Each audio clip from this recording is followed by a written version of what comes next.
এটা ভালো। আসলে কি আমাদের তো অভ্যাস হয়ে গেছে।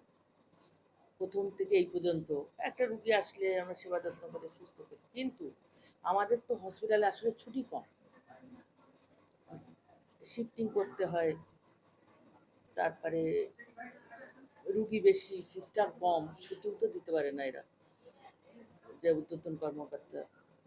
উম, যেভাবে মানে চলে সেভাবেই চলি আমরা।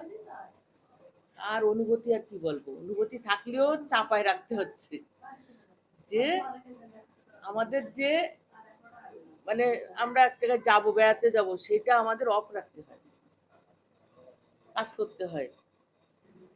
তা কিছু মনে হয় না, মানে ভালোই লাগে। হসপিটালে ডিউটি করতে করতে মনে হয় কি ভালোই লাগে, খারাপ লাগে না। সে একটা এই ইদানিং এর গল্পটা বলি। ইফতারি দাওয়াত দেওয়া হয়েছে অনেকরে, অফ দিছে আমারে। সে অফটা উঠে গেল, উঠে যে ডিউটি শুরু হলো, তাও বিকাল। তাহলে ইফতারিটা কেমন হলো? মানে বাসার মানুষ যদি না থাকে তো কেমন লাগে?